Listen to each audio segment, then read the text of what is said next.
студиото со вас, Славица Арсова. Добро вечер. Клучна улога во шверцот на повеќе од 324 килограми марихуана откриени во Грција имал македонски државјанин кој веќе е во 30-дневен притвор. Според јавното обвинителство, токму тој го набавил камионот, организирал фиктивен транспорт кон Турција и го оставил возилото со месеци на изнаемен плац во Солун, каде подоцна била сокриена дрогата. Истрагата открива дека подготовките траеле околу 6 месеци, а марихуаната била скриена во специјално направени отвори во бали со рециклирана хартија. Во случајот се осомничени и други лица против кои постапката се води во Грција. Расветлен е сложениот синџир за прекуграничен шверц на 325 килограми марихуана пронајдена во камион во Грција. Акцијата за разбивање на организираната група за транспорт на дрогата се одвивала под кодно име Вардарис, а патот на марихуаната го следел заеднички тим од 3 држави. Во откривањето на планот учествувале службите за борба со недозволена трговија со дрога на Македонија, Косово и Грција. Клучната улога ја имал македонски државјанин, за кој е веќе одреден 30-дневен притвор. Осомничен е дека сторил кривично дело неовластено производство и промет со наркотични дроги. Според јавното обвинителство за гонење на организиран криминал и корупција, подготовките за транспорт на пронедената марихуана почнале пред 6 месеци. Првиот чекор го направил осомничениот македонски државјанин. Кон крајот на февруари годинава, осомничениот набавил камиона, подоцна и приколка, па веднаш организирал наводен транспорт од Македонија до Турција со транзит преку Бугарија. Возилото било натоварено со бали стара пресувана хартија. Откако ги завршил царинските формалности на 8 март, осомничениот со товарното возило и приколката ја напуштил македонската територија во правец кон Бугарија. Меѓутоа, наместо да продолжи кон Турција, се упатил кон Грција, каде возилото со приколката го оставил на изнаемен затворен плац во Солун. Таму возилото стоело со месеци. Македонскиот државјанин во меѓувреме се сретнал со уште двајца осомничени против кои постапка се води во Грција. Со нив бил договорен понатамошниот транспорт на дрогата, која требало да биде сокриена во товарот со рециклирана хартија. Марихуаната во вкупна тежина од 324 килограми и 470 грама. Во камионот во посебно изработените бункери била натоварена на почеток од неделава. По набавката на наркотичната дрога, двајца од осомничените заедно со засега непознати лица во периодот од 11 до 14 август ја сместиле марихуаната во претходно направени отвори во балите со рециклирана хартија. На 14 август во рамки на акцијата Вардарис, полициски службеници во Република Грција лишиле од слобода двајца од осомничените и извршиле преглед и претрес на изнаемениот плац. Таму била пронајдена приколката од која претходно биле отстранети регистарските ознаки. Во 4 палети сместени во задниот дел од приколката и во уште 4 палети пред неа била пронајдена марихуана. Освен македонскиот државјанин, за случајот осомничени се уште 3 лица за кои од обвинителството велат дека ги гонат грчките служби. Еден од нив е во бегство. Претходно обвинителството информираше дека со акцијата за откривање на дрогата бил уапсен и еден косовски државјанин. Зоран Јаневски, Сител телевизија. Од СДСМ реагира дека и покрај новите случаи на шверц на марихуана јавноста се уште нема одговор како претходно 5 тони дрога ја напуштиле државата и завршиле во Србија. Од опозицијската партија обвинуваат дека повеќе од 6 месеци нема јасен епилог ниту за најавуваните заплени на големи количини канабис, ниту за евентуална одговорност на лица од институциите.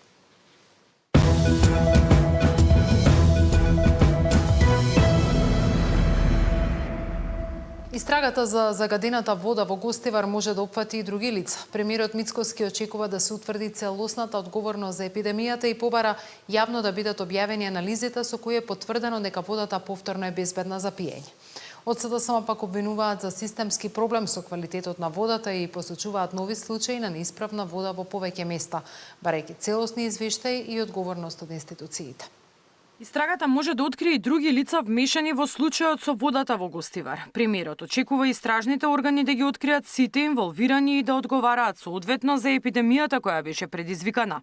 Тој побара јавно да се објават извештајот и анализата кои потврдуваат дека водата е исправна, а кривичните пријави од опозицијата ги оцени како погрешна стратегија, со која иронично се занемарува улогата на градоначалникот. Градоначалникот на општина Гостивар никако не можете да го сретнете во соопштенијата на СДСМ. Мислам, кога зборувам зачуден, тоа го кажувам, се разбира иронично, бидејќи нормално е дека истата оваа политичка партија нема да го спомене него, бидејќи таа го поддржа за време на изборите локални кои што се одржаа во Гостивар. А сите знаат дека надлежност и право во случајот има општинското јавно комунално предпријатие.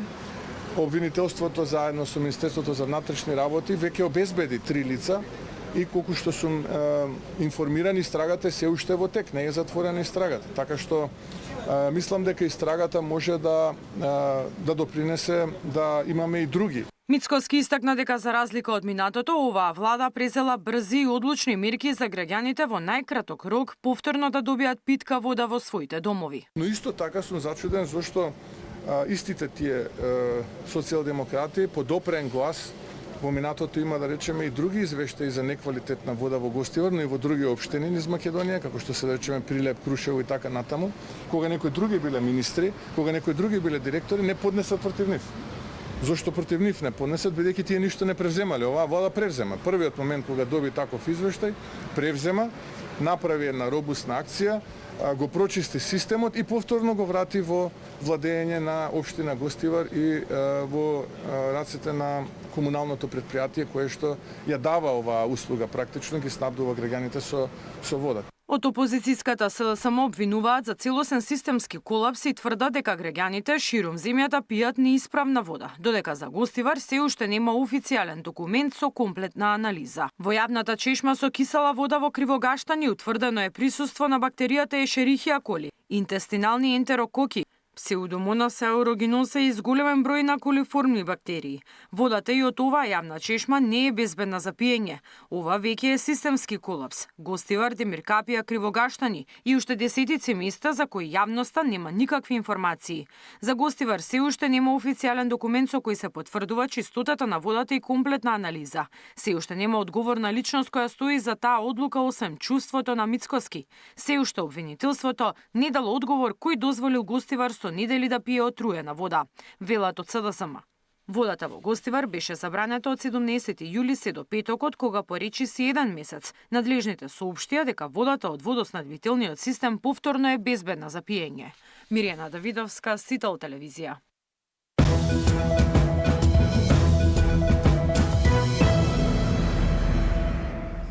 Инфлацијата во јули се спушти на 2,3%, а Македонија според премиерот е втора во регионот со најниска стапка на раст на цените.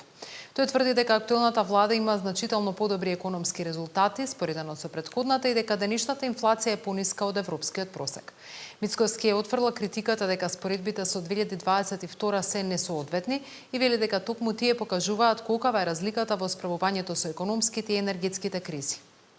Во онаа влада во 2022 кога имавме владата на СДСМ и до избору, кога имавме двоцифрена инфлација која што на моменти стигаше и до 20%, не убедуваа дека била увезена. А тогаш просекот во ЕУ беше 2 пати помал од инфлацијата кај нас. Сега кај нас е 2 пати помал од просекот во Европа. Со други зборови, што сакам да кажам, ако анализирате 12 земји од регионот, почнете од Словенија, преку БиХ, Хрватска, Црна Гора, Косово, Албанија, Србија, Романија, Бугарија, Грција, Турција, Македонија, сите земји анализирајте ги овие 12-тина. Во истиот месец јули 2022 година само 3 земји биле позади нас.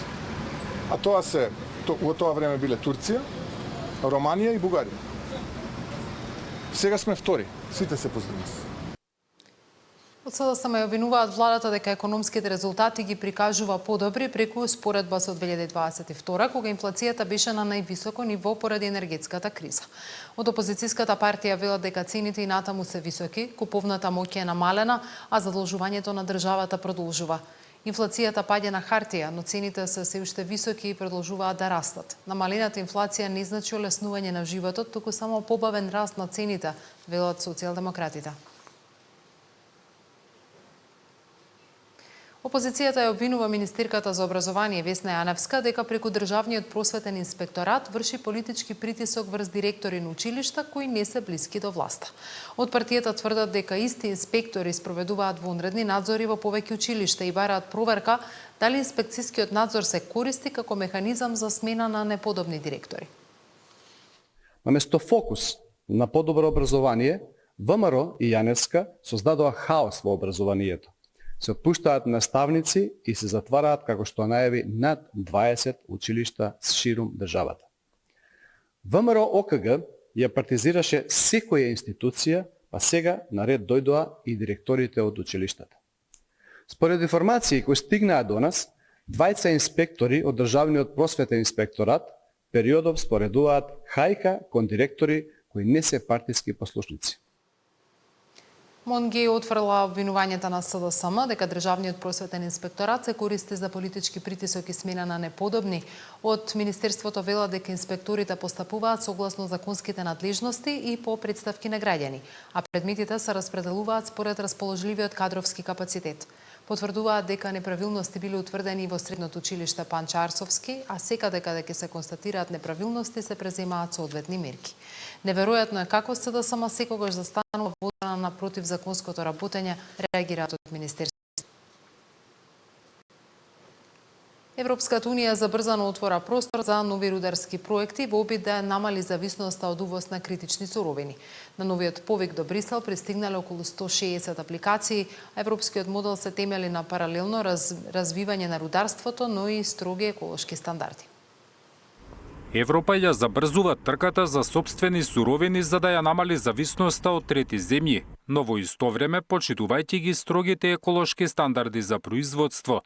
Научни проценки, континуиран мониторинг, финансиски гаранции и задолжителна обнова на природата остануваат услов за секој нов ископ. Со цел да ги задоволи потребите за зелената транзиција и одбраната, Европската комисија подготвува финансиска помош за десетици нови проекти, а интересот е огромен. Наскоро се очекува Брисел да ги објави резултатите од вториот повик за финансиска помош за рударските проекти, на кои биле поднесени 160 апликации. Над половина пристигнале од земји членки на Европската Унија и 60 од трети држави. Најголем дел од нив се за материјали потребни за батерии, ретки земни елементи и одбранбениот сектор.